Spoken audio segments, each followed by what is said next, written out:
I'm not involved in getting in long relationships, taking trips and buying gifts. I'm sorry, I'm not on that tip. If you need romance, you should just stick who you already. This the six man K Styles, and this is your late night tip on the six man combo. No intro, we going straight into it. I'm your man, six man K Styles. To my stage left, as you already know it, it is Mad Mike Sports, aka Senator Palpatine.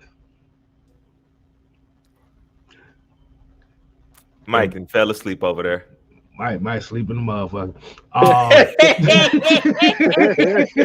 might sleep in the bug over there. Hey, man. I'm not, man. I'm talking to LT. I'm talking to LT. I'm not sleep. Right? No, I'm It's not. all good. So It's all fuck good. y'all. Damn, damn, why you be so aggressive with it, man? Mike, why you so sensitive? All right, man. Then we got the therapist, ATL, aka the villain tactician in the building. Yes. Let's see what foolishness we can get into tonight. And you already know this is the homie. This is the honorary guest of the six man convo and AFN as well. It is the almighty fresh in the building, y'all. Yeah, what how y'all doing? Hope y'all Hey, been out man. there blessed, man. Oh yeah, definitely blessed out here, man. Like you said, man. Hey, definitely shout out to the Ladybirds of AFN, boy. They put a good one on tonight, boy. It's gonna be hard to follow that, but we're gonna try our best over here. Um, Before we get started on there, you already know what we do on this show, man. Like I said, we got what we call the real Roll call. Well,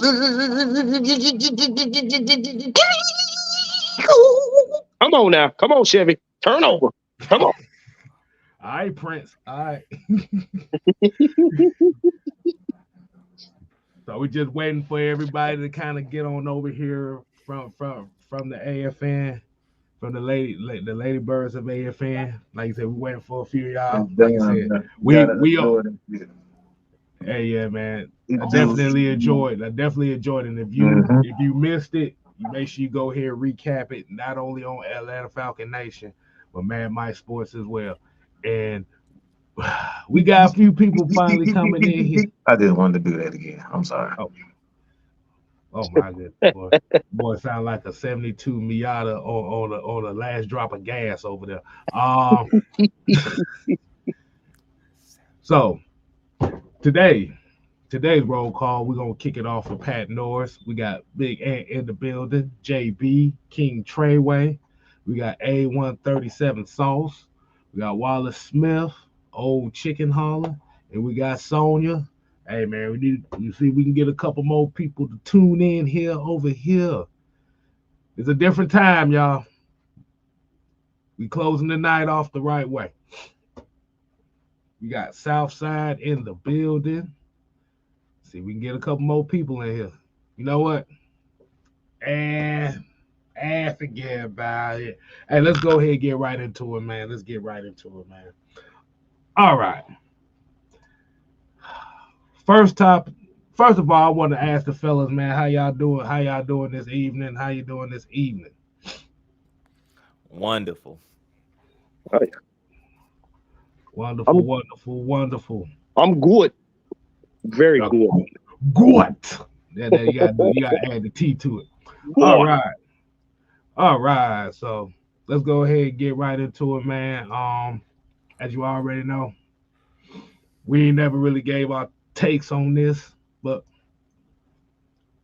we're gonna go ahead and interpret the Raheem Morris, aka Morris and Fontenot and Associates, press conference, aka thanks to the therapist ATL, the let me tell you about my My best best friend. friend If brigade. you want to win, just call them. I would, I wish I had that picture. I'll find that picture a little bit later. So, I found it. I found that press conference very invigorating, but there was a few things in there that kind of intrigued me. I'm gonna see if the fellas up here to see if they can pick my brain and see if we on the same page on this. But Fresh, we're gonna let you go ahead and rub point on this, man. As we already know, newest head coach, Mr. Raheem Morris. I want you to go ahead and give your takes and what you thought on that. Oh man, wonderful, wonderful. It was a great interview. He was very energetic, very intriguing, very what's the word?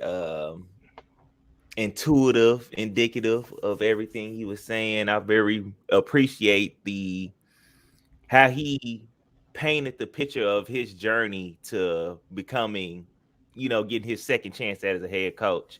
And it very well showed that, like, he grew from his experience throughout that journey. So that's something I definitely was impressed with at the conference. And I liked a little bit subliminally. He threw some shots and he was talking his shit. I really like that for my head coach. You know what I'm saying? So for those who was doubting him, hey, he's here. Okay. What you said? Go ahead, Juan. Yeah. Speak on. Well, I thought you were gonna be. I thought y'all were gonna let everybody else go. Like, I thought I was the. Never mind. You said you was talking to LT. We was gonna let I am. That's why I'm trying to figure out, like, why the hell you keep calling out? Who the hell you calling me for? this. Like, he's supposed to be the damn host, and he don't even know AFN's goddamn protocol. Oh my goodness. Well, Mike, you have to realize this is 6-man K Styles protocol. Oh, well, damn. And while you're on the phone, you talk about my bed. You hear this bullshit. we was gonna let you handle business. Yeah, they really doing me like this in front of the pub. Like, we doing this in public. Bruh. You having a personal conversation with your best friend. See, this is the stuff we deal with. This is the stuff we go through on a daily basis. because this is the late night. Hey, as a matter of fact, I'm about to send a link to LT so he can come on and chill with us. All right, because I'm not. I don't like what's going on right now. LT, I'm about to hang up the phone for you right now, so you come on the channel and talk ball with K Style, because he calling me out. He don't want me talking to you right now. With his best friends. First of all, I said Juan was next. We was gonna let you handle business. You got caught not standing on business. Not standing on business. You almost in the door. God damn it. Okay. Oh man! See, Fred's almost a crew member. He gonna ruin it trying to be with damn K Styles and Warren. He go look, Fresh. Y'all now heard come on, Mike. Y'all heard him stutter, right? He said a whole. It's a happy occasion, Mike. We're in here with you. You're here with your best friends. Warren, go to hell. What the hell? All right. Go ahead, Juan. What you got? What I heard from this young man, he was confident, he was poised, and he looking for some redemption. Oh my God! What's going on? So we're gonna do a battle of the sexes. What in the hell?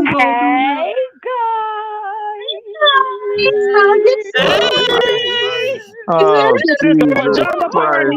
Okay, this is the AFN pajama party. See. Go, baby. Oh boy, you gonna get it. Oh, Maggie, you gonna get it. I swear you gonna get it. This. Woosah. Oh no, you came on my show, so I had to. I had to bring back we had to end the show. Come on over here. Yes, what? That's right. She had we to are come the party and best friends. This ain't even. So what are we talking about, guys? Let's go. Let's get We're it. ready. It's the battle of the sexes. Yes. Let's go. What we talking about? Okay, well, basically, I was just describing Raheem Morris when he was in front of the camera. He took a commanding lead of the press conference. But the one thing that stood out to me was his kinship already with Terry Fontenot. And that pretty much, he is setting the tone for how he wants the atmosphere to be for this team. But, we're going to get into that later because there's more people on here. And I know how to share. So, K-Style. Wow. Look K-Style. at K-Style. He done turned his whole back. I'm just K-Style. here. No, because you can't. We don't know what happened here. He over there figuring it out. He's quantifying the food. One. Surprise! We got the We the surprise. party Wow. crasher. Wow. We got the surprise crew coming on. And you know what? Hey, you know what? I'm not even mad because guess what, ladies? Y'all did y'all thing today. Thank you. Thank you. See, y'all can't be knocking people over the head with so much common sense that they leave full. I mean, you know. Oh, yeah. We over here scrapping on bones and stuff. I mean, you know what I'm saying? We got the Chitlin part of the show. All right. Hey man, but definitely LT, what's going on, man? Been a little minute, man. I'm oh my God. So apparently I'm gonna end up abusing the head dude in this thing on this show. Because I wasn't planning on doing that live, but yeah, I got thrown in this. K-Style did it. Don't put that bullshit on. No, he said, the women's in here. The women's in here. Wow. Watch yourself. LT, you just on here with your best friends. God, of all that cussing, These Negroes. I These Negroes. Don't do that. K-Style. Wow. I just said damn. Hey, How everybody turn on me all of a sudden? What is going on? Okay. Because I was really, I got it from Mike. I really was enjoying myself and whatnot, and now I done got thrown on a live show. I wasn't planning on doing nothing. My hair nappy. Mike, comb your hair. It look like a bunch of Sundays having a meeting Look on like your a lot of meeting on your head. No. Mercy. Boy, Mike, you look like a used Brillo pad on top. Hold on, let me see. I can turn to the side so y'all can really see. Mike look like a John Witherspoon stunt double. I like that. Hey, I like that one though. Put some Coordinate. You got to coordinate. Coordinate. That damn receding ass hairline. That damn receding My ass hairline. hairline been receding since 25. So the hell with you. And it make your forehead look bigger. So I mean, this is a classic. This is a classic story forehead. All right, I'm You good. got story eyes and story forehead. Yeah, the story eyes, story forehead. I'm good with we that. are not ashamed of our foreheads. Thank you, Warren. That's what I'm talking about. We don't not have ashamed. green. He Well, I got a forehead. I mean, I'm not ashamed of it. Well, You see what I'm saying? It's okay. Look, it's Maggie, let me tell you something.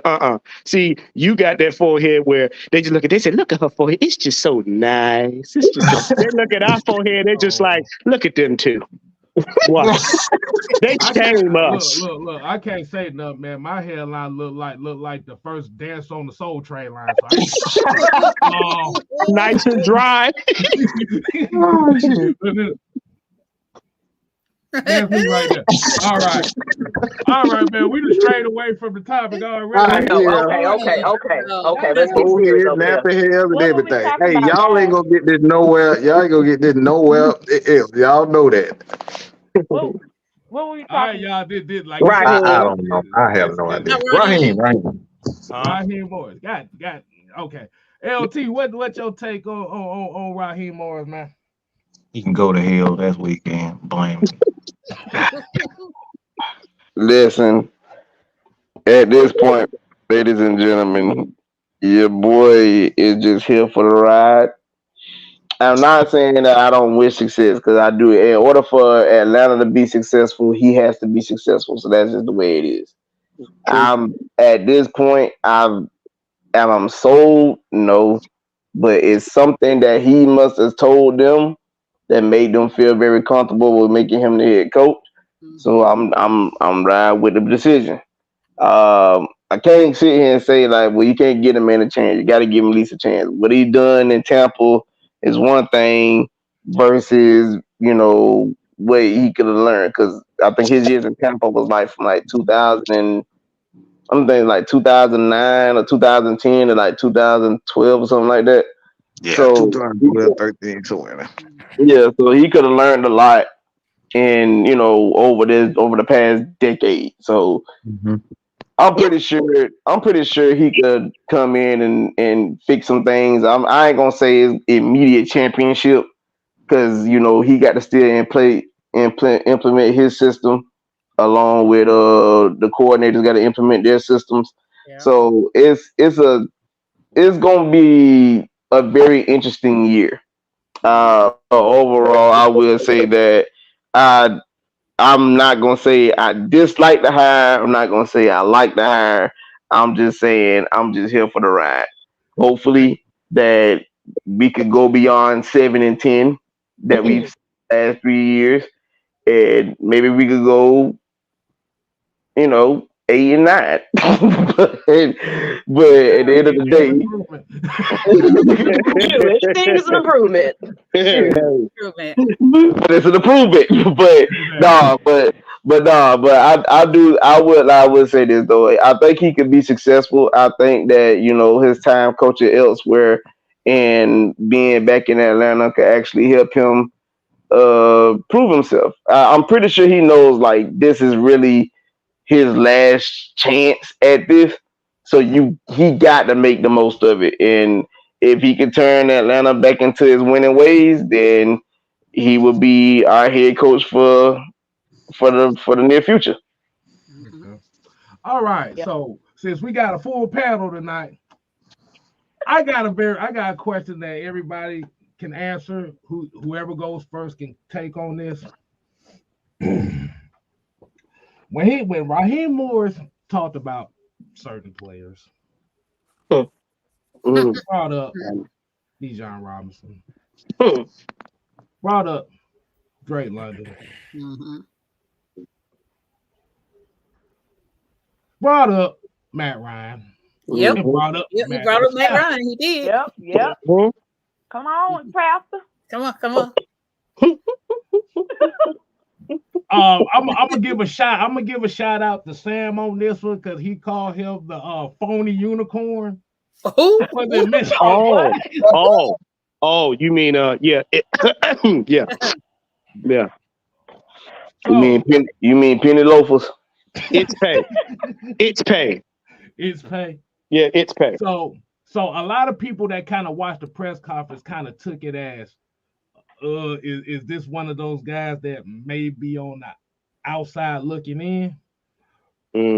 How did y'all see it that way, or did y'all just see it as it more so as like Bijan and Drake London is like the main focus of what he wants this offense to be?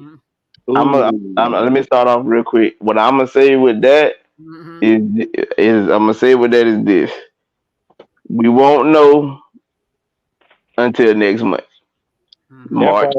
March starts free agency. You'll know based off the moves then, and we definitely won't know until the following month. And when they draft night. Now, if they take a certain player, then okay, he might be here to stay. But if they make a move that I ain't gonna say what I'm thinking. But if they make a move in the draft to draft a certain person, he might be out the door. But we still got 2 months. I'm giving it a 2 month leeway, so I'm not gonna sit here and say like that's whether he's gonna be on the outs or he on the ends. We got 2 months, so I'm just gonna sit on what I'm thinking. But we got 2 months, and y'all got it. I'll go after Maggie because I seen her raise her hand. Go ahead. I want to say, You muted yourself, Maggie. Muted. I didn't mute. Who muted me? Mike, you muted me.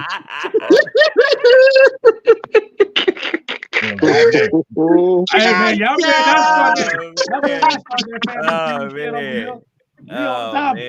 It's war now. Oh, you want to battle the sexes? Oh, you about to get. Oh my gosh, so we got Mr. and Mrs. Smith. Anyway, what I was trying to say is he also didn't have time to name a lot of people either. So, of course, he is the out man looking in. So he hasn't had time to really get in good to meet every single player. You know, of course, he's been, they've been working hella hard to get at least the coordinators and the coaches and everything in place. So I don't feel like he had an opportunity to kind of look at the roster like, okay, let's do this part. Now that we pretty much got coaches in place and things like that, I think we'll start hearing more and more of the direction that he's trying to go in. So he might have eliminated some names or said certain things, but I think it's just because what he knew of those players and those names and things like that. So it's more like just, okay, I know people want me to talk about Kyle Pitts. I know they want me to talk about this player. I definitely know you want me to talk about the quarterback situation. So he did his homework, so he was just like, you know what? This is what they want to hear and expected of me, because everybody be anticipating this press conference. So I'm just going to give them a little feel of how I feel, but I'm not going to give you too much, because right now we got to see what direction we're going with now that we got these, everybody in place as far as the coaching part of things. Then, like you said, what LT said, now you're looking into what's going to happen in the free agency, the draft, everything else that comes with that. Then we'll start seeing a little bit of direction we're going with Terry having a decent draft, class, it can get better. Right now, we got to figure out what we're going to do with that spot. Are we going to be trading some players? That person that we're not going to mention, but it's now we're trying to see what direction they're going to go with. They went defense and heavy and off season last year, but we already know the struggle was off season. So off season, offense. You know what I mean? So we can't say. Give it a couple of months. Now I'm gonna marry the two together, man. What Maggie and LT said. His press conference, you noticed he has been leaning heavy on win now, that win now principle. And he did let everybody know, if you paid attention, that he been to 2 Super Bowls and got 2 rings. Him hungry. He want his own. And what this told me was he was naming playmakers.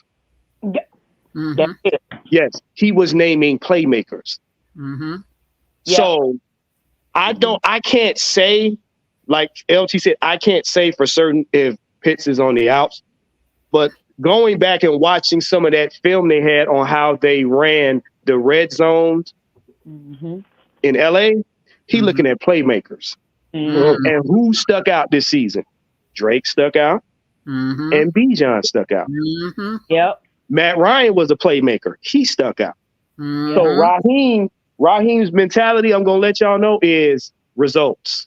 I done been to 2 Super Bowls. I'm not coming back home to regress, and I'm not coming back home to a team of players who don't want to win.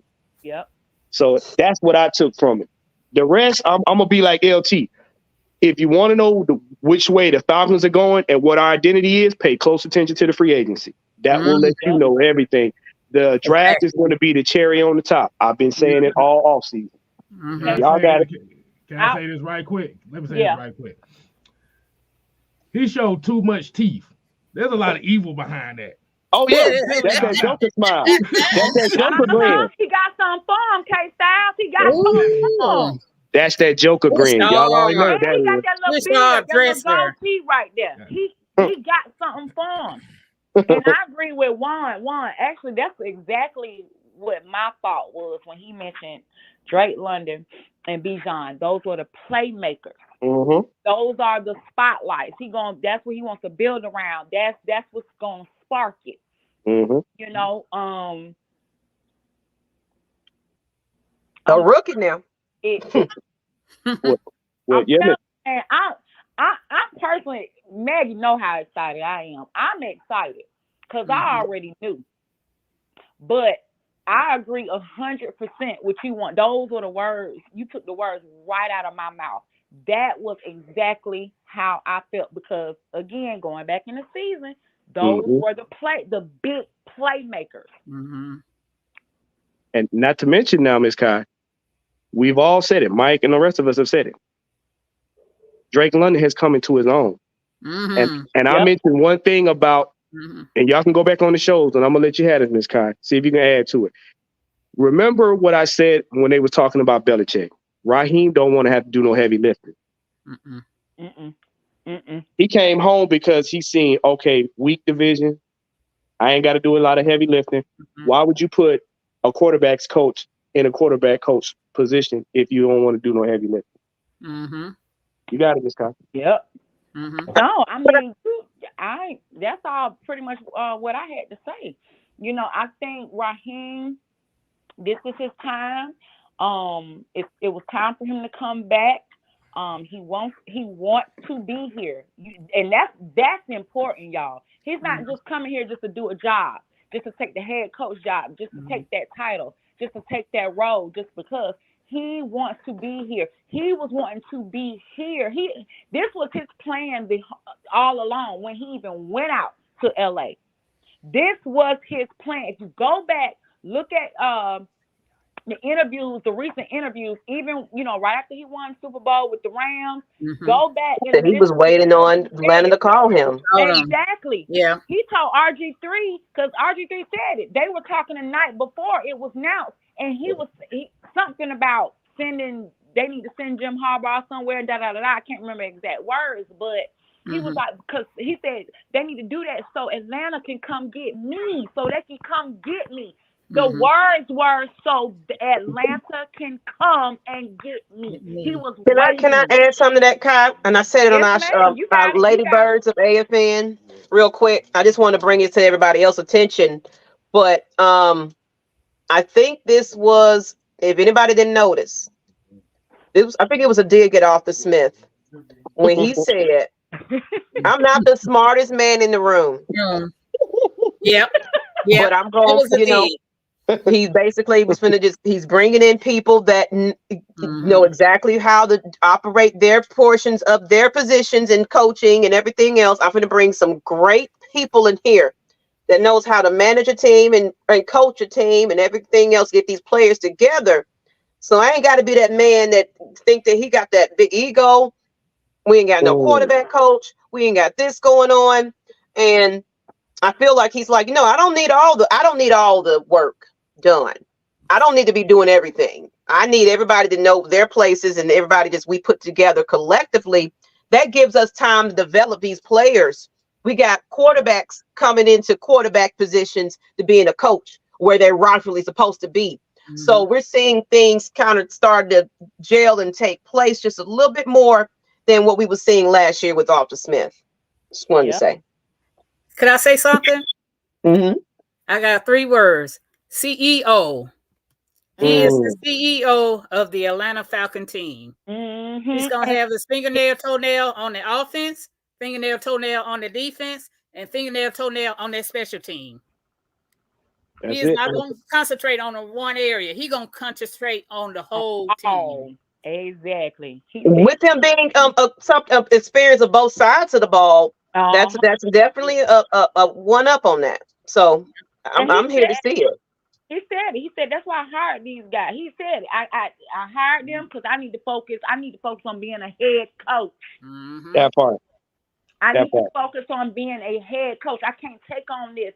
Yes, I'm a defensive guru. I know my shit, and I'll have my little input, but that they need to handle that. I'm hiring them for a job because if they mess up and look, because again, y'all, actions speak louder than words. We know that, so we know we got to see the results. But and Arthur Smith can take note. I'm not trying to bash him, but that was his first time being a head coach. He can take notes on that, and I'm pretty sure he's replanning his head. There's no freaking way he's not. If he's not, then I don't know. But I don't know. But what did Terrence Mathis say? What did the newly head coach Terrence Mathis say of Morehouse? He said, you have to have championship pedigree on this team. You got a championship pedigree coach. You got a championship pedigree safety. You got a championship pedigree D tackle and Grady Jarrett. You got pieces around this team, around this organization that have been to championships, that have won championships. So now they can teach you a thing because they've done a thing. That's the most important part. I want to say something real quick. I want to say something. What the hell am I on this show? Why me and K Style and Fresh on the damn show? Like we sitting here like we just gonna smack the face like Nick bro, shut up. This is our damn show. Like what the hell is going on here? I'm just sitting here. I'm just contemplating. I'm contemplating life right now. Me too. I'm used to being in the center of attention. I don't like this. What's going on right now? Fresh, what's going on, bro? The battle of the sexes. You know what? As a matter of fact, let me fix this real quick. Nah, you better not. Oh, we need one more. We need another lady down here. I want to put we on the same level, but we're gonna try this. We'll put really. Yeah, we'll do it like that. Really? Go ahead, Mike. You got the spotlight now. Go ahead. I'm good. I'm a relinquishing Fresh. Go ahead, Fred. Go ahead. Well, what I took from that was said guy isn't necessarily out the door, but I feel like the door is being pushed a lot further open for new people to come in anywhere, honestly. And that's where I feel like it needs to be. If you ain't in here doing your job, you about to get up out of here. I ain't the one that picked you. I got capital. I got draft. You can go. So you either gonna come in here and do right, or hey, I'm gonna replace you now. So yeah. So. Oh, Go ahead. Do you think? Go ahead. No, do you think? I just want to say one thing. What Fresh was saying. On top of that, Raheem ain't got. I'm gonna say Coach Ross. He ain't got no problem with calling your butt out if you ain't doing your job. Remember how he called what's his name? Dan Quinn, dude that's with the Cowboys now. What's his name? Dan Quinn's dude. Oh, you talking about soft serve? His name start with a D. Yeah, Dan Quinn. Demonte Casey. Yeah. The other one. It was Casey, I believe it. Yeah. No, the other one. Oh shit. Dirk Cutter. Neal. You talking about Dante Fowler? Yeah, Dante Fowler. Remember when he called his butt out? Oh, Kung Fu Hidden Dragon. And then he went on Twitter and said, well, I was hurt. Nobody said that. And then Raheem said something to him. Next thing you know, y'all couldn't even find the tweet no more. No. Wait a minute. I know we ain't talking about Crouching Tiger, Hidden Sack. I know we ain't talking about that. Right. You got something on your shoulder. Let me get it off. Right. Come here. No. His panda style of football. Is that yeah, I ain't never seen nobody do spin kicks on the field and do nothing with them. But that's very interesting that lady said that too, because it kind of goes what Juan always says. it's good to have a coach to go in a situation where he doesn't have to do a lot of heavy lifting. I'm trying to think of the right thing to say here. Are we looking at a situation right now where this coach, I'm not gonna call him Coach Rock because it sounds like a bean pie is involved with it, but Raheem. Go by. But Raheem, I think he's going into a situation where he understands the situation in itself and where it needs to be taken. Do you have a lot more confidence in a guy that knows the situation and knows what's at stake and trying to build something that the Falcons haven't had in years versus a guy who's not experienced trying to build something that the Falcons haven't had in years? I'm gonna answer this real quick, and then I'm gonna let the fellas have it. I know we took over. Hey, y'all might well stick around for the second topic. The second topic. You might as well. Yeah, it's gonna get fun. I wanna say this. I think that, of course, like you said, a first-time head coach that I think he just got gifted this position. I mean that job, but I did see where he was at first when he came into it, where he was going with it.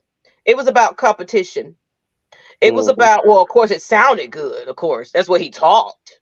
He talked a big game, and then we started seeing it just a little bit. But I think he got too up into his ass about coaching and realized I got all the power. I can do what I want to do. Right. But I saw the competition, and I feel like, thank you. Sorry, there's people driving around crazy. But I feel like they wanted a coach that could kind of continue that a little bit, that has a little bit more experience out there, especially a little experience in the Super Bowl and things like that. He's been on both sides of the ball, so he has a little bit more. I feel like we're going to see a lot more of that, but now we're going to be using the players how they're supposed to be used and developing these players like I was hoping. It sounded good. It was starting to look good, but I saw what Arthur Smith was trying to go with it, but he just failed. He failed in that department. But I saw it because we were developing the defense a little bit. We were getting better, just a little bit. So somebody that can come in here and can game manage better and everything else, I think that we'll be pretty all right because we're not that far from a good team. We got some good people that's going to stick around. And so that gives us, and with a good cap space and things like that, a good position in the draft, we can go anywhere with this. And then, of course, we got that scouting man that knows how to wiggle room around the cap and in free agency and the draft and everything else. I feel like we're going to pick up a couple of more good rookies, a good free agents. I feel like we're going to probably have a veteran experience in the locker rooms and out there. So don't be surprised who we decide to pick up, and don't be surprised who wants to come out here and play for Raheem Morris. You know what? The one thing that we all, the elephant in the room, is the fact that he's a leader of men. And that's something that Arthur Smith dropped the ball on mid-season. Because even Ocho said it on their little podcast. He said, you want a coach that grabs the players to the point where they will run through a brick wall for that man. And Ocho said it himself. Ocho said, Raheem on the Falcons, he can get them to run through a brick wall for him. And one thing Mike used to always scream to the top of his lungs about was, he said, I can understand losing, but I cannot understand you not trying to win. Like, you got no heart. And at times, when Arthur lost his identity for the team, everybody else kind of was like, so what do we do now? Kind of like, what are we playing for? Raheem know exactly what he want to do. Why? Because he's been in a system. Y'all hear me clearly, Chad. A system that produced wins. A winning system. That's what it is. Y'all like to talk about culture? Start with a winning system. We got the team. And he said it. He's going to try. He said, I'm not going to try to bring LA to Atlanta. I'm not going to try to bring Tampa to Atlanta. I'm going to try to marry the two. So we're going to possibly get, if for what he's saying is true, a balanced team that will play their heart out for their coach. Because if you got veterans like Calais that you want to bring back, Calais want to win because he know he ain't got much time left in the NFL. Most of these veterans want to win. Grady don't even know how much time he got left. He want to win. And if Arthur Blank is telling you, hey, bro, we hired you because we believe you can get the win now mentality and translate it, he want to win. He didn't have two. He want one more just because. And he wants to prove himself in Atlanta. Why? Because, let's be honest, he got a bad rap under another head coach that didn't take it seriously. So he want to, and he said it himself. He said it stung to lose. It stung to lose that Super Bowl. Yes. So he's been there. He's tasted it. He's like, okay, yeah, I'm coming in here. We about to win. But the players got to be behind him. Yes. We literally said. Yeah, we all like to taste stuff, don't we? We literally sat here for X amount of years. I'm talking about donuts, y'all. Get your head out of the damn. All right. Where we saw the Amber Rose Suki Hana slut walk defense for 4 seasons. Yes, we did. Yeah. We saw a head coach that thought he was Stone Cold Steve Austin, but ended up being Gilbert. We had Kung Fu Panda. We had Kung Fu Panda on the defensive line. Lord. Lordy. But hold on. Fresh, LT, whoever want to start on this one. This comment right here by Traumala said, Arthur Smith went against his word over and over again, and he lost his job when he lied to the NFL about the Bijan injury report. What's y'all take on that, man? He didn't lose his job. He didn't lose his job because he lied about Bijan on the injury report. That was one game, and the crazy part about it is we won that game. So that's what I'm saying. Right. That's a horrific excuse. And he suited up to play at the same time. Right. He said the man had a headache, and the man did get a carry in the game. It might not have been for fantasy owners, but he did play. Now, I mean, I've heard a lot of people say what they have to say about Arthur Smith, and I've been pretty much MIA since the season ended. The thing about Arthur Smith's situation in Atlanta, now, is his firing warranted? Absolutely. I can't refute that. But what I want people to understand, don't look at how he left the franchise. Don't look at it as well, like what he did during the season. Look at the franchise, the state of the franchise when he took the job versus the state of the franchise when he left. Let's be real. 2021, who thought being the head coach of the Atlanta Falcons was a sweet idea? It wasn't. It wasn't. That was a charity case. It was exactly that. It was a charity case. Like, you wouldn't have got nobody in their right mind to take that job. Why? Because you're talking about a team. You're talking about a team that was in Cap Hill, disgruntled players, no direction, no nothing. So you had to come in and try to, like, we literally signed.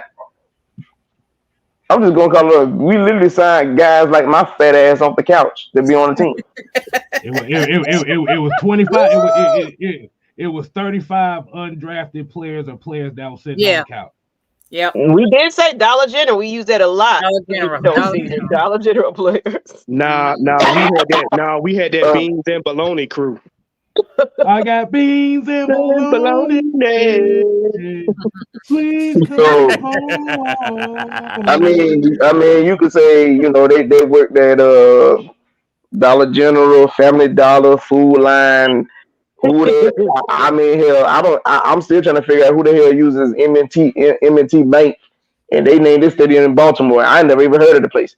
But I mean, but these were the guys that was on our field on Sundays. So Like if my fat ass was out there being the right guard, you gonna stop calling your if I was out there being the right guard, then I don't expect us to do much. So like I said, he didn't help his cause the latter part of this season, but when he took this job, it was not the ideal job to take. Like the first major move we did, we traded Julio, and that was like, hold up. Yeah. Mm-hmm. Well, Julio. Well, I don't even want to get into that. That's a whole Pandora. Hold on. Let me clear that up, because with Julio's situation, we all know how that goes. But he was an intricate part of our franchise. So you're talking about a guy like Julio to get traded, and then you had the guy that just got paid in Jacksonville, did what he did. So our franchise was like really in turmoil. Then the following season, we definitely got rid of our franchise. Matt was no longer our quarterback. So now you really on the down slope.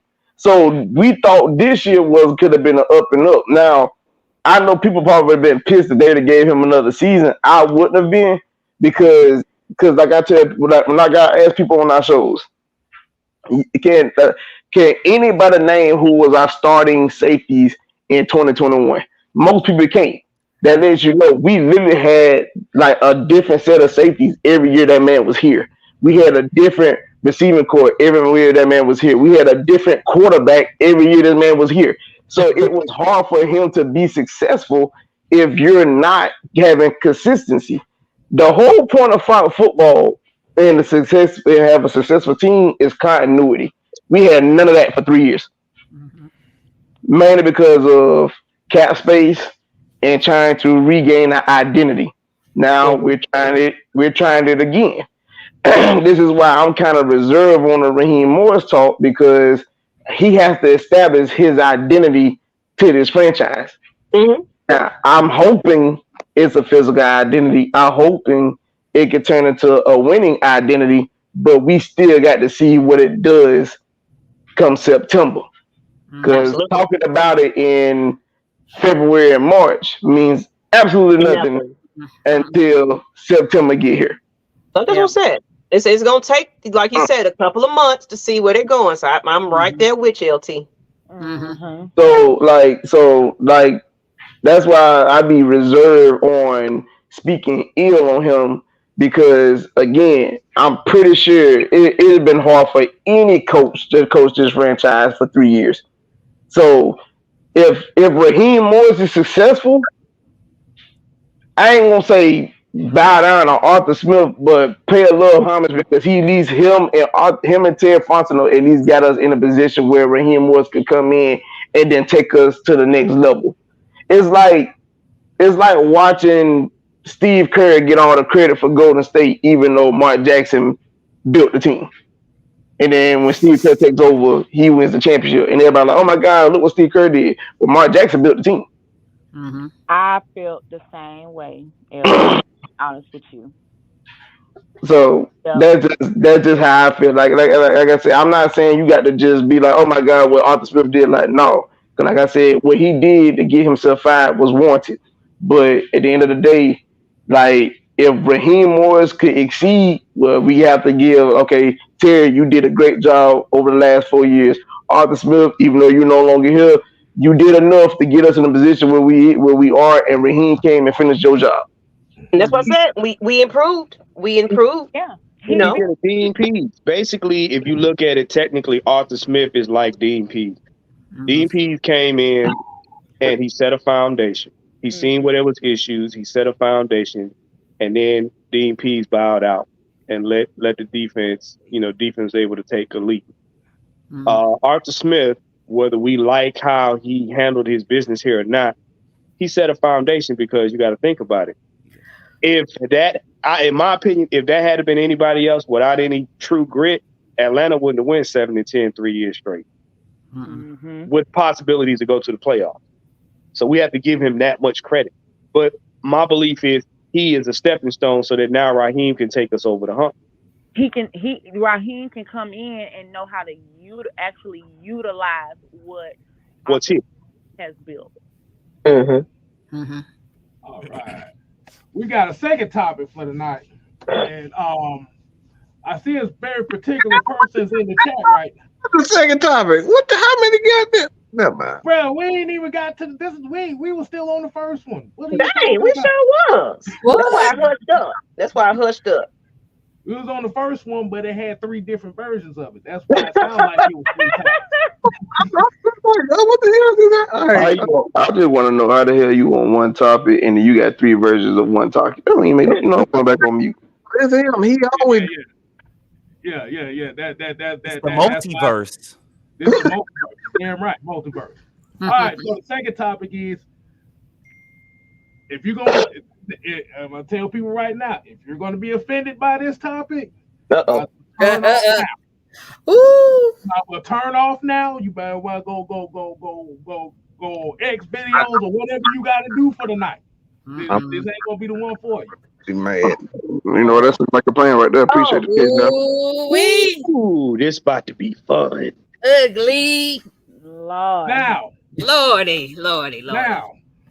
Well, y'all have a good night. I appreciate y'all having me on the show. I greatly appreciate y'all and all y'all fun. It's been a good night. Y'all be good. LT, I know you bullshit. I know you won't get on this topic. Where's the rest of him? Now, the reason why I'm coming up with this topic right here is because, as we already know, the major name that most of Falcon Nation want to see is the Atlanta Falcons making a move for Justin Fields. But I find it interesting. And this is not even going to be a knock on him. I'm taking a shot at the NFL media, ESPN, and Fox Sports for this. Oh, you know what? I ain't gonna say what I call him.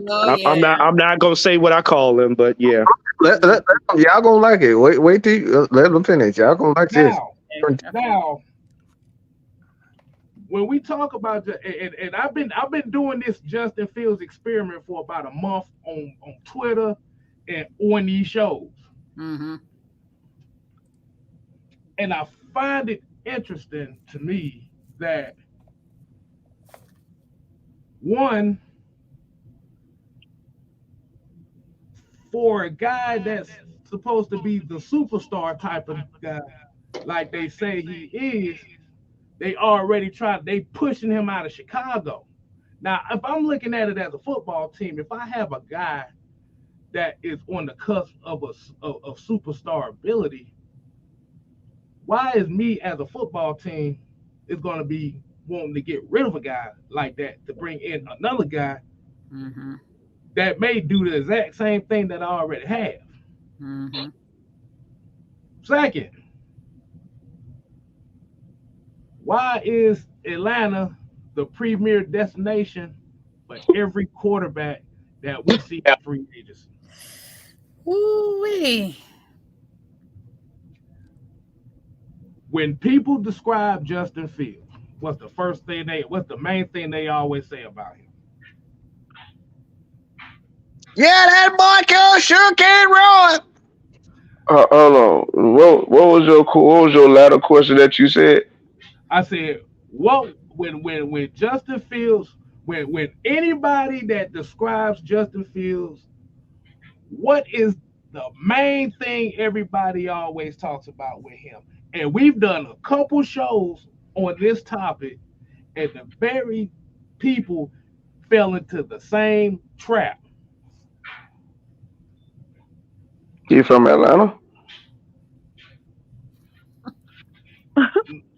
That's the obvious, but that ain't it. Run, Forrest! Run! That boy sure is fast.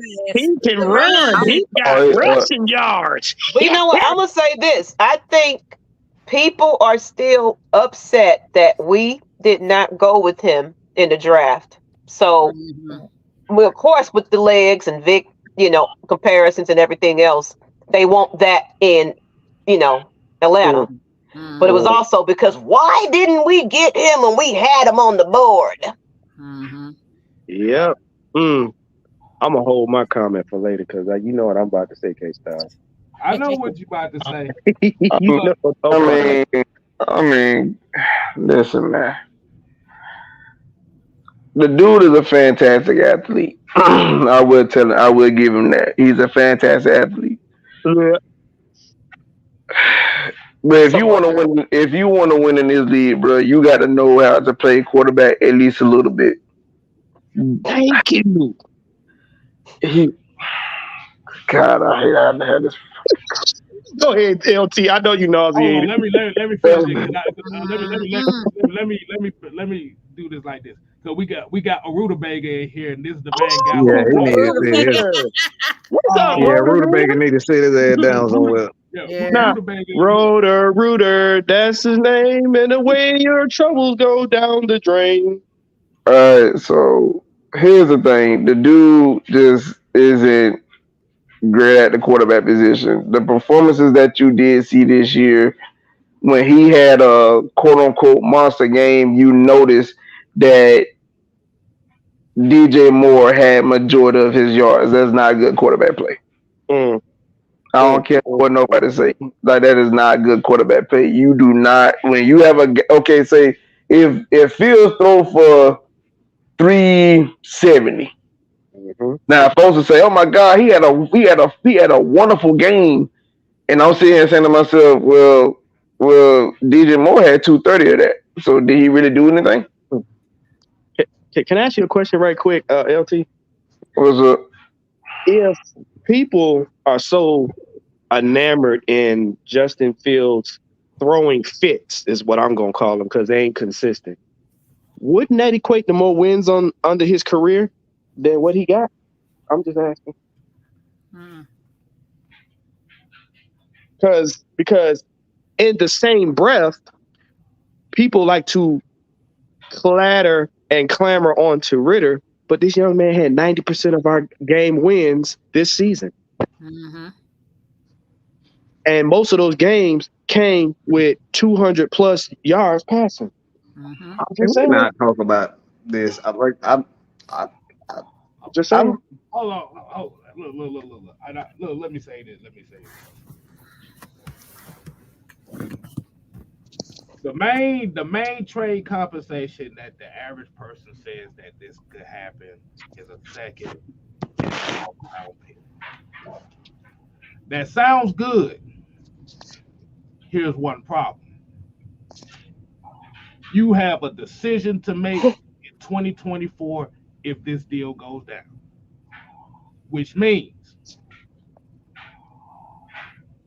if he plays in the expectation that you think he can play in at Atlanta, you're looking at a $260 million quarterback right then and there. And you got 1 year to decide if that's going to be that guy or not. So let me add. So I see a couple people in here. If Justin Fields is in Atlanta, do you expect him to be an all-pro quarterback just in his first year in Atlanta? The way they talk about him, he better. This is what I'm asking for the chat here. This is what I'm asking for the chat, because we already know. Hell no. But the 5th-year option for Justin Fields is a $21 million hit. That's the 5th-year option. So that salary cap we got for $39 million next year, you trade for him and hit that salary cap, that shit go down to 18. You got 2 2s and a 4. Am I correct? 2 2s and a 4. So regardless on how he plays, you have to pay him no matter what. Because you get off a lot of draft capital. Because if he plays great, like I said, the quarterback market is already set. We saw Jalen Hurts get 250 for no damn reason. Right. We literally saw Justin Herbert get 270. For no damn reason. Daniel Jones got paid also. Right. Daniel Jones was at 200. For no damn reason. For no damn reason. So now, and then like you said, then we went to talk about Lamar. This was the only shot Baltimore had of winning a championship was this year. Mm-hmm. Because now that quarterback contract didn't hit like it is, they about to lose Patrick Queen. They about to lose quite a few players on that defense.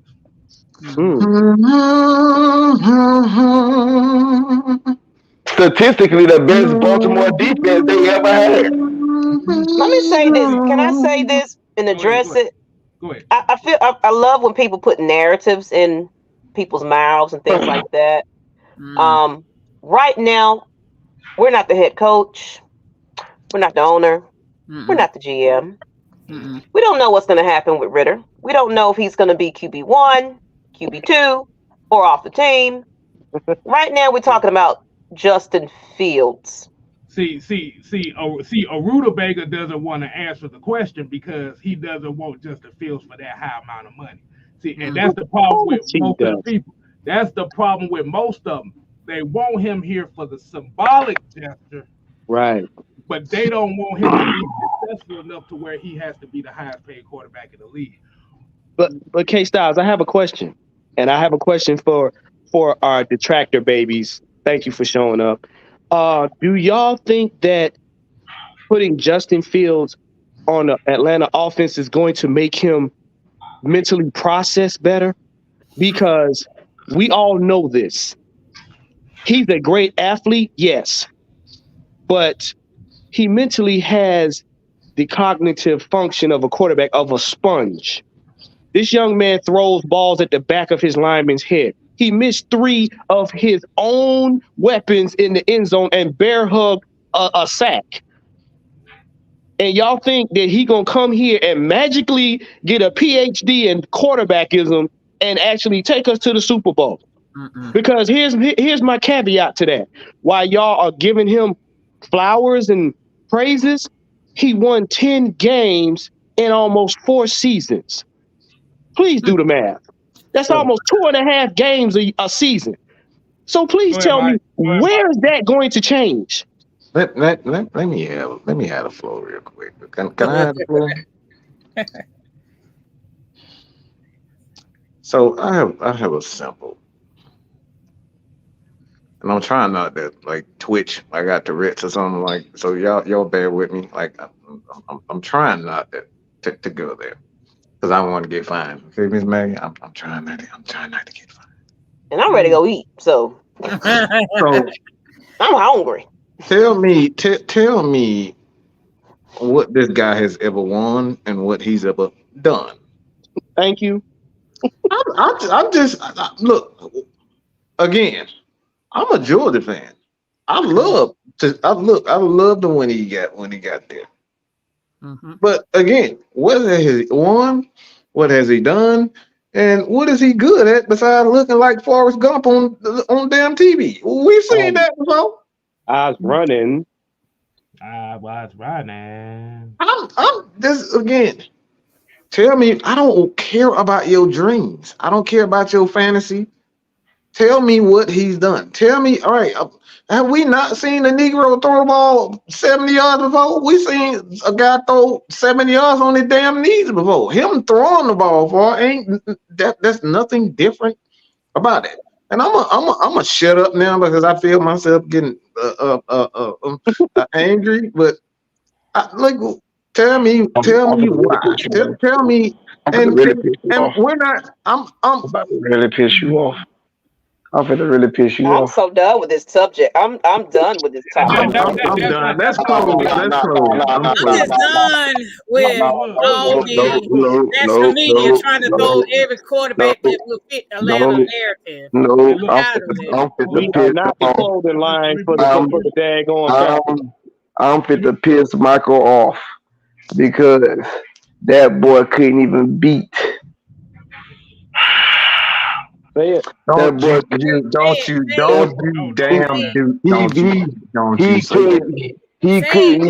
he couldn't even beat out Stetson Bennett. Mr. Drunk. Look, Mr. look here. Mr. Liquor Store. Couldn't I'm not the Hey, man, hey, y'all better put some respect on that 2-time back-to-back. Why you look nauseated? Let me tell you something. I ain't put respect. He wanted out. No, y'all gone. Why you have to do that? Nope, they out of here. Gone. Look, but this is what I'm saying though. And we had a conversation back to back. Man, you done put that man in the green room, boy. What the hell? but this is what I'm saying.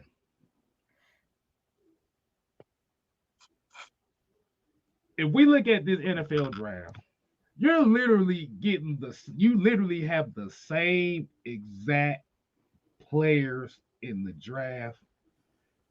It's like I'm gonna pay $75,000 for a 1992 Toyota Corolla where I can get that bitch for $2,000. Wow. 95%. 95% mark down. Did you say a 92 Toyota Corolla? Mm-hmm. Yeah. He got that bad boy on a 90. He got that bad boy on a 90% markdown. But y'all wow, man. And Reggie, yes, I did cook.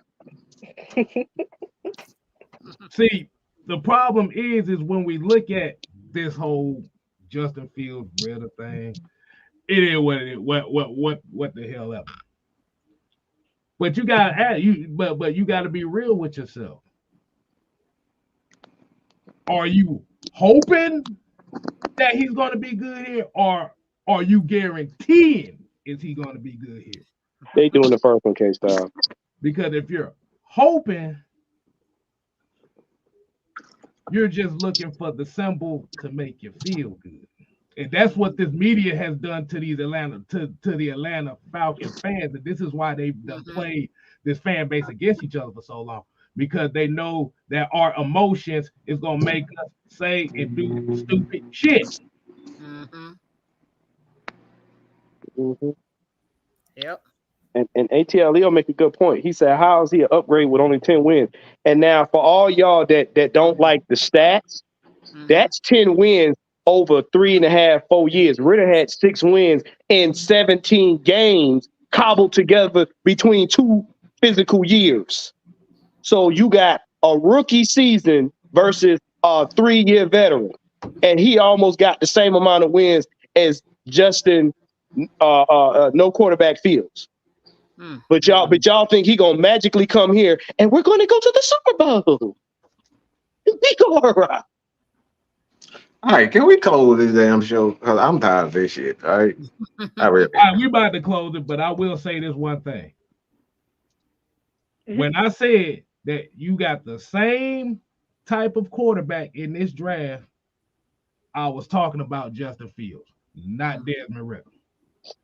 So why the hell am I going to trade for a quarterback where you got one in the draft, where you got about 3 of them in the draft that plays the exact same?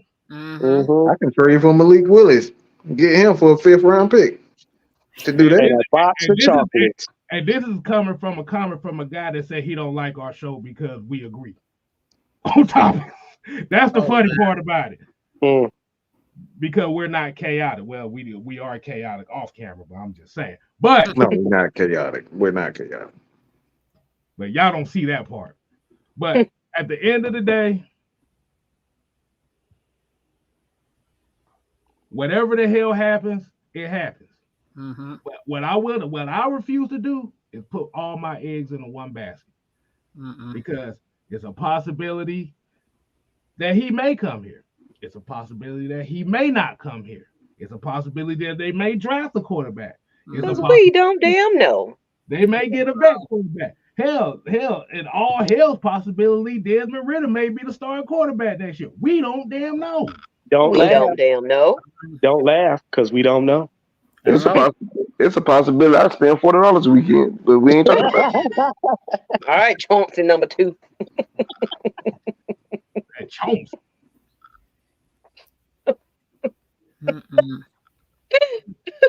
At the end of the day, I'm not gonna tie my fandom to one player. No. You may do it. I'm not gonna do it. I don't think Raheem is either. Everybody on this panel is the same way, regardless of what they do. The logo is the first thing that matters. And when you're talking about the logo, you're not focusing your love for that logo based on if they get one player. I'm gonna say this. It's gonna be, I feel like if they continue what's best for business, keep what, like kind of what LT said. Smith kind of started this whole, at the beginning, the competitiveness and things like that. No, I don't see Desmond Ridder being the starting quarterback. We're going to make the decision that is best for business. We brought in the man that comes in and help us with cap, good contracts. We're not over here digging out of a hole right about now. So we're going to be budget friendly with the decisions that we make. So if it's going to be a quarterback that comes up in here, it's going to be a reasonable choice, but what's best for business. And I don't think that's Justin Fields. I'm just saying. Well, remember, he said now, and I want all y'all out there before y'all start trying to make narrative. He said, we are going to get a quarterback. He didn't say we were going to trade up for one. He didn't say we were going to go into free agency and get one. He didn't say necessarily we were going to keep one. He said we're going to get a quarterback. Shit, they may mess around. They may mess all of us up and get one and get Spencer Rattler in this motherfucker. We don't. That's what I was thinking. They may get Jake from State Farm to be the quarterback. Oh my God. That's who I was thinking about. Schwarzenegger taking over. So hey, Jake might be up there. As a Georgia fan, Matt Ryan might want to come in here and ride out in the sunset. Matt Ryan too busy making more ice cubes. He ain't coming back. No, Matt Ryan. I know. His get back against Cam Jordan. And look, speaking of Cam, he even said, it ain't gonna happen. But he even said, if I ever come back to the league, I'll play for the Falcons. Walk with them tight ass pants. He can't. How the hell you think? Well, shit, Atlanta's right up. No, let me hush. No. Yeah, no. On that note, y'all. Y'all full of shit. That's a joke, y'all. No, I don't want Cam over here.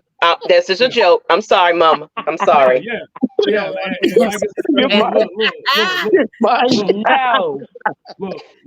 for all the bickering we all doing, man. You might see Keydon Slovis as the quarterback. All right. Come on, man. It's gonna be a curveball. Cleopas. Definitely gonna be a curveball like that. At this point, if we just throwing out names, but we're gonna find Stain Falco to be our quarterback. You know what? Hey, yo, we might mess around and get Mariota's brother. Don't do that. We might get Ted Bundy up in here. You never know. Exactly. So nobody knows. Everybody has their want. But what happens when they do what you don't want is where the loyalty is going to lie. Right. We're going to leave off on that. What is going on? What is? Mike, why you just look? You look confused, boy. What the hell? Mike looking a little constipated over there.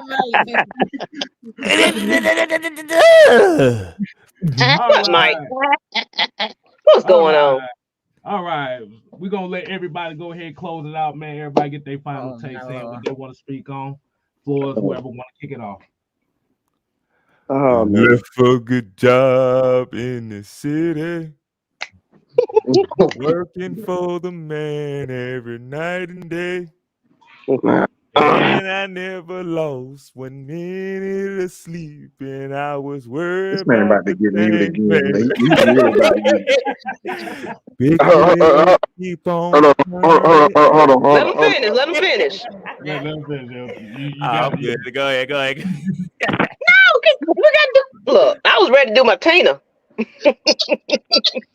Nah, I was a solo act. That's why I need the spotlight for a minute. I'm cracking up at Mike. Mike, okay, he got a bad. I have no idea what's going on. I don't know. He done. I don't either. We just rolling with the punches right now. Exactly. Ike style. All right. Like I said, okay. Man, Auntie Pam, man, go ahead. What's your final take for the night?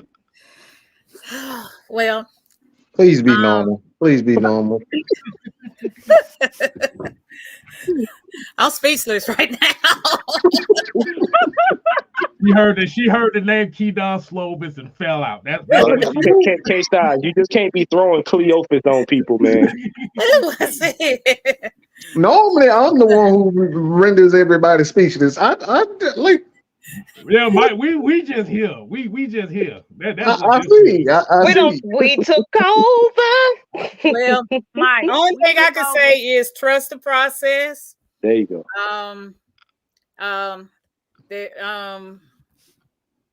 That's basically it. Trust the process. I know. That's it. That's it. Just trust the process. That's it. All right, Meg. What you got? Well, as you saw the little banner, we came in here. We had our second episode of Ladybirds of AFN.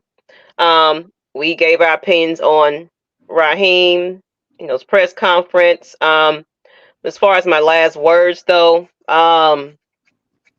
like Pam said, just trust the process. My thing is, there's a lot of people that like to challenge AFN because we like to get along, and everybody don't feel that everybody has an opinion out there and things like that. No, we just we don't panic and go off of emotions, and we need to fire the whole squad because of one player and that kind of thing. No. Right now, we don't know. We don't know where they're going as far as quarterback situations and everything else. We don't damn know, because as you guys know, when you have a whole new head coach, there's another direction they're going to be going in. And we're not going to see that until we start checking out the free agencies. And they did say we're getting a quarterback. Trust and believe that. I feel like they're probably feeling like Ritter is still not developed as of right now. But they didn't say if they was going to keep him or get rid of him. But we will have another quarterback in here somewhere. So that's just saying that maybe he didn't get a fair chance. Maybe he's out the door. We don't know. Let's see. We got to see. We don't damn know. That's all I got to say. I'm done. I'm done with this quarterback conversation. I'm ready to go eat. I'm hungry. I have a weird feeling that we're about to see Easton Stick as the quarterback here in Atlanta. Third string quarterback at that, not a starter. But I'm just saying.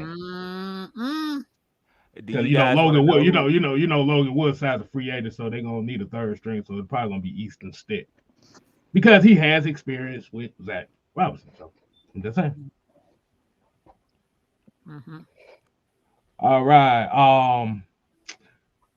Go ahead, Kai. What's your last word, Mama? Well,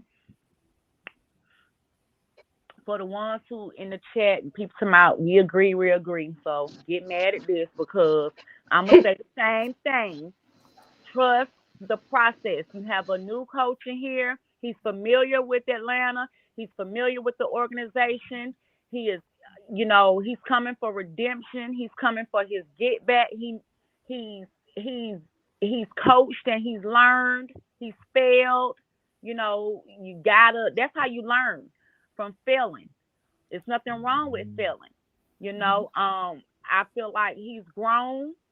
Like I said, he wants to be here, and we just have to trust the process. at the end of the day, none of us are in that front office. We can't make the decisions. We can hoop, we can holler, we can scream, we can cry, we can do all of that. So you just have to find a way, to trust the process. If you're a real fan, you're a real fan. We go through the ups and the downs. That's what it's about. That is the process. Not in one day and out the next when they on the winning streak. So just trust the process. Relax. I'm not gonna get into the quarterback talk.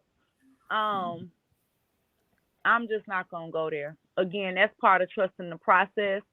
I believe with Coach Raheem and Terry,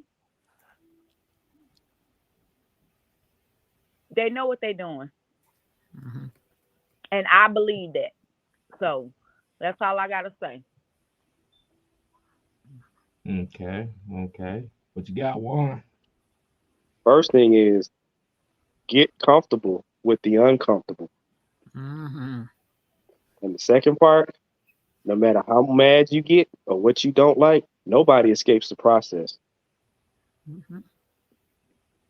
That's all I got. All right, Mike, what you got? Nah, go ahead, Fresh. Do you guys want to know the Hall of Fame class this year? Oh yeah. Go ahead. Yeah, we have Bears returner Devin Hester. We got Colts pass rusher Dwight Freeney. We got Texans wide receiver Andre Johnson. We got Broncos linebacker Randy Ganache, or whatever the hell his last name is. I don't know. I know I fucked that up. I'm glad Don didn't just pop in here because that sounds like food. 49ers linebacker Patrick Willis, Bears D lineman Steve McMichael, and Panthers DN Julius Peppers. Ooh, that is your 2023 Hall of Fame draft class. Okay. Hall of Fame class. Well, Julius Peppers used to give Michael Vick so much hell. Good God Almighty! I did not like playing Carolina here. Julius Peppers and Chris Jenkins used to give. They used to give Michael Vick hell. Boy, between them two and Damian Rice and Warren Sapp, boy, that boy used to run for his life. Oh yeah. Warren Sapp was a beast. You was happy to play the Saints after playing those two defenses. I would know I'm related to the fucker. Yeah. LT is cousins of Warren Sapp, so we just found that out. Like, wow. That's why y'all as a smart ass, because that's exactly how he is too. Both of them was down there wrestling tanks.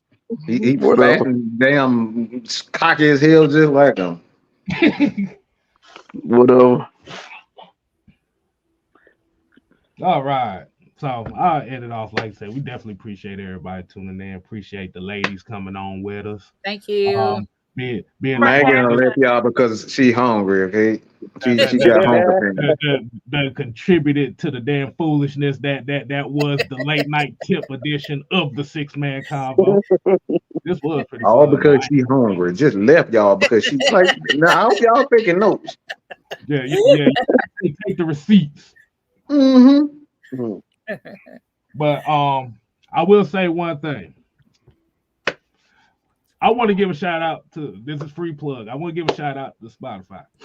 There's a reason why I won't do this. They got a book out here and Fresh. I appreciate you because when I tell y'all I listen to books, this is the book plug right here for me down here, Fresh. So I give a shout out to him for these. Yeah, but we actually do information around here. I was like, I've been reading it too, K Styles.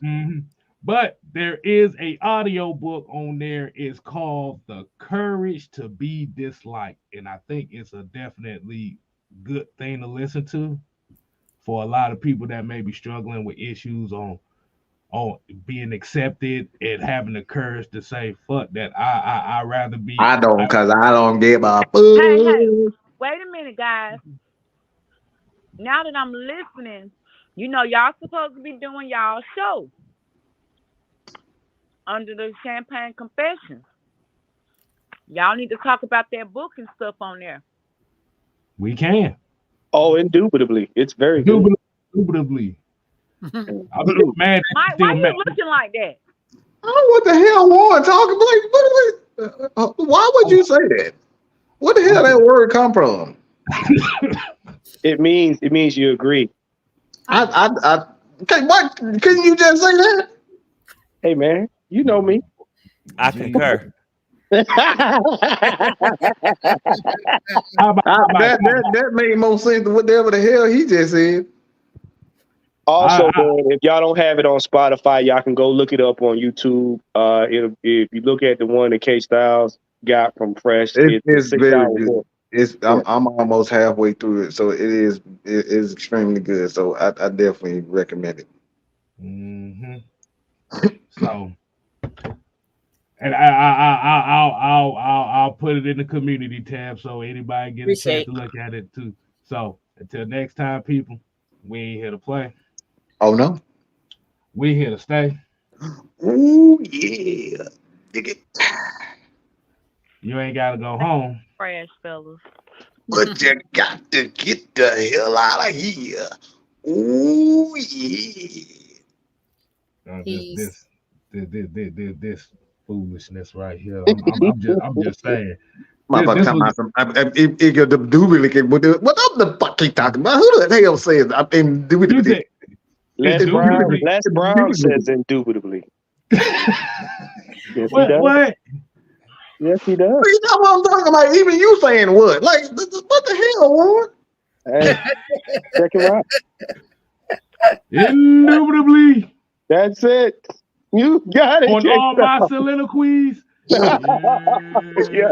I'm out. While we are